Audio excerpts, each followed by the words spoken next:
Professor ইউনূসের সরকারের একটা বড় সমস্যা হচ্ছে যে তার কিছু ব্লাইন্ড স্পট আছে, মানে যে জায়গাটা অন্ধকার আর কি। সেটা হইতেছে এনজিও বায়াস। প্রফেসর ইউনূস নিজেও এনজিওর লোক, তাই এনজিওর লেন্স দিয়া উনি রাষ্ট্রকে দেখেন। এইটা উনার একটা লিমিটেশন। আপনি দেখবেন যতগুলো ডিজাস্টার করছে প্রফেসর ইউনূসের সরকার, তার সবগুলো আসছে এই এনজিও বায়াস থেকে, এনজিও লেন্স দিয়া রাষ্ট্রকে দেখার কারণে। এখন অনেকে কইবেন আপনি আবার প্রফেসর ইউনূস সরকারের সমালোচনা শুরু করলেন কেন? আমি কয়েকটা এপিসোড আগে বলেছিলাম যে প্রফেসর ইউনূস বুঝা হোক না বুঝা হোক, যদি ইন্ডিয়ান লাইন অনুসরণ করেন তাহলে ওনারে তো আমি ধরবো। শুধু আমি না, সারা দেশের মানুষ ধরবে। প্রফেসর ইউনূসের ক্ষমতার উৎস সাধারণ মানুষ। সাধারণ মানুষই ওনাকে অকুণ্ঠ সমর্থন দিয়ে ক্ষমতায় রাখছে, কিন্তু এই সমর্থন তো আনকন্ডিশনাল না, শর্ত ছাড়া না। পাবলিকে দিচ্ছে সমর্থন, আর সেই সমর্থনের বলে বলিয়ান হইয়া হারকুলিস হইয়া উনার পররাষ্ট্র মন্ত্রণালয় পাকিস্তানের কাছে 1971-এর গণহত্যার জন্য ক্ষমা চাওয়ার দাবি তোলে। আর সেই নিউজটা যখন মানব জমিনে ছাপা হয়, সেইখানে প্রফেসর ইউনূস আপনার ছবি থাকে। আর বেকুবগুলো জানেই না পাকিস্তান তিনবার আনুষ্ঠানিকভাবে রাষ্ট্রীয়ভাবে বাংলাদেশের কাছে ক্ষমা চাইছে 1971-এর জন্য। একবার পররাষ্ট্র মন্ত্রণালয়ের লেভেলে, আরেকবার প্রাইম মিনিস্টার লেভেলে, আর একবার রাষ্ট্রপতির লেভেলে। মানে আর কয়বার ক্ষমা চাইতে হবে? আর একবার ক্ষমা চাইলে আপনার বা দেশের কি লাভ হবে? হাসিনার বুড়ি বয়সে অর্গাজম হবে, এছাড়াও তো আর কোনো অবজেক্টিভ নাই এটা বলার। যাই হোক, এবারে আসি আজকের ইস্যুতে। আজকের ইস্যুটাও খুব গুরুত্বপূর্ণ। নারী বিষয়ক সংস্কার কমিশন তার রিপোর্ট জমা দিছে। তো প্রফেসর ইউনূস সেই রিপোর্টের কিছু অংশ ওনার ফেসবুকে শেয়ার দিচ্ছেন। এটা নিয়ে শুরু হয়েছে নানা সমালোচনা। প্রথমে বলি, এই কমিশন গঠন করা হয়েছিল 18ই নভেম্বর। জাতীয় ঐক্যমত কমিশনের আলাপ শুরু হয়ে গেছে এর মধ্যে, তারপরে এই প্রস্তাব জমা পড়ল। 18ই ফেব্রুয়ারিতে এই রিপোর্ট জমা দেওয়া উচিত ছিল হিসাব অনুযায়ী। তারপরে 2 মাস বেশি লাগাইছেন ওনারা। এই নারী বিষয়ক কমিশনের বিষয়ে প্রফেসর ইউনূসের মনে হয় খুব উচ্ছ্বসিত। ওই যে কইছি না ওনার এনজিও বায়াস আছে, সেই থেকে উনি বলছেন যে কয়টা করে ফেলা যায় তা দ্রুত করে ফেলতে হবে, আর পাঠ্য বইয়ের মতো ছাপায় বিলি করতে হবে। কোনো কমিশন নিয়ে প্রফেসর ইউনূসকে এত উচ্ছ্বাস প্রকাশ করতে দেখেছেন? দেখেন নাই। আপনি তো স্যার পড়েন নাই রিপোর্ট, না পড়ে বিলি করার কথা কইলেন। এটা ছাপায় বিলি করতে গেলে আপনার সরকারের লোকেরা মার খেয়ে ভুট্টো হয়ে যাবে, আগে সাবধান করে দিলাম। একটু সামাল কইরা স্যার। উনারা কামের চাইতে আকামে বেশি পটু। আর 2 নম্বর হচ্ছে উনারা একেবারে বাংলাদেশের সমাজ, রাজনীতি, জনগণ, গণমানুষ এই সম্পর্কে কিছুই জানেন না। আপনি বলবেন এখানে শিরিনাপার মতো মুরব্বী আছেন, তাদেরকে আমি এই কথা বলতে পারি যে পারি স্যার। শিরিনাপা কইলেই সেটা অমৃত হয়ে যায় না। উনারে আমরা কিছু বলি না জাফরুল্লাহ ভাইয়ের সম্মানে, কিন্তু উনি একজন পার ইসলামোফোব মহিলা। আর এই কমিশনে যারা আছেন তাদের বেশিরভাগই তাই।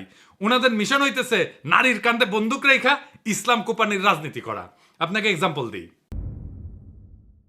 নারী কমিশন বলছে ধর্মীয় আইন মেনে চলা বাধ্যতামূলক জন্য নারীদের প্রতি বৈষম্য হচ্ছে। আপনি নিজেই শেয়ার দিয়া কইছেন ধর্মীয় আইন অনুসরণ করা যে কোনো ধর্মের অনুসারীদের জন্য বাধ্যতামূলক।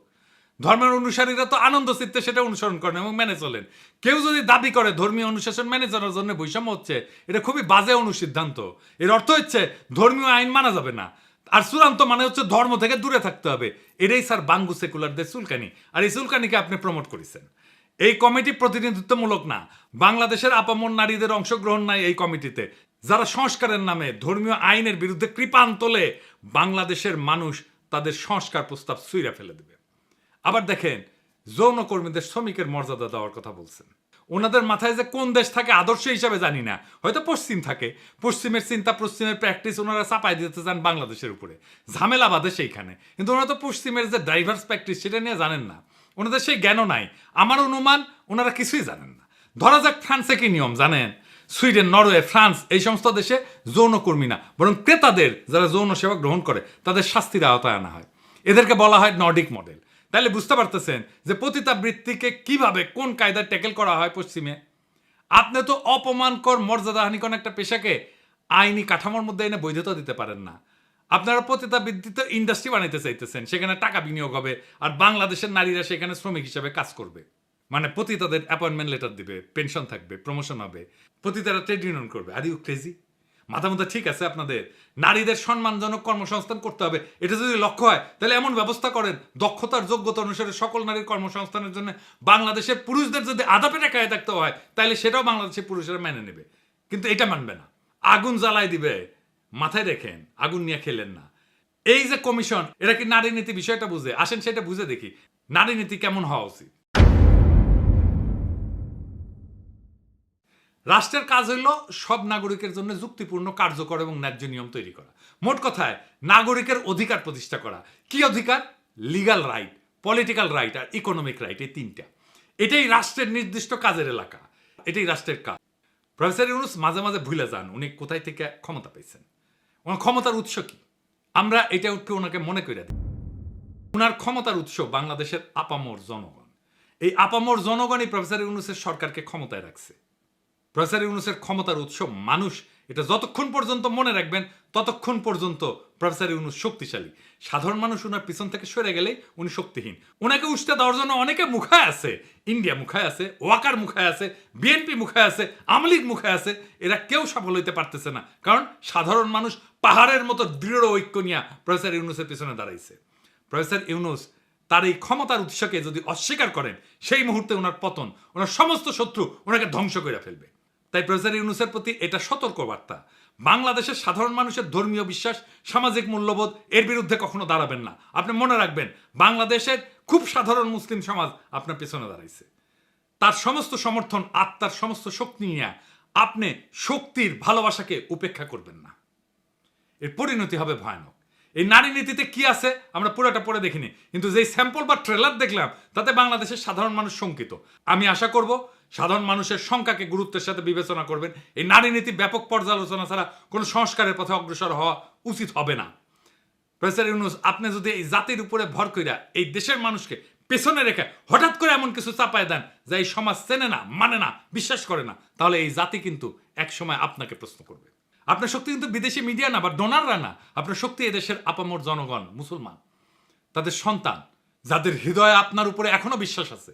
আপনি যদি সেই বিশ্বাস ভেঙে ফেলেন, যদি ধর্মীয় বিশ্বাস, সামাজিক মূল্যবোধ, পারিবারিক কাঠামোকে না বুঝে বিদেশি এনজিওর ফর্মুলা দিয়া রাষ্ট্র চালাইতে যান, তাহলে আপনি টিকবেন না। কারণ এই দেশ কোনো ল্যাবরেটরি না, এই জাতি গিনিপিগ না। এই জাতি 24-এর বর্ষা বিপ্লবের রক্তে দাঁড়ানো, ইসলামের শেকড়ে বাঁধা, সামাজিক পারিবারিক বন্ধনে গড়া জাতি। এটাই আপনার ক্ষমতার আর বৈধতার উৎস। আপনি যদি এই জাতিকে এনজিও বানাইতে চান, তাহলে এই জাতি আপনাকে রাজনীতির ইতিহাসে একটা দুঃখজনক ব্যর্থতা হিসেবে মনে রাখবে। এখনো সময় আছে। সাধারণ মানুষের ভাষা বোঝেন, ধর্মের প্রতি তাদের আবেগ বুঝেন, এই মাটির গন্ধ বুঝেন। না বুঝলে আপনি থাকবেন হয়তো পদে, কিন্তু মানুষের হৃদয়ে থাকবেন না।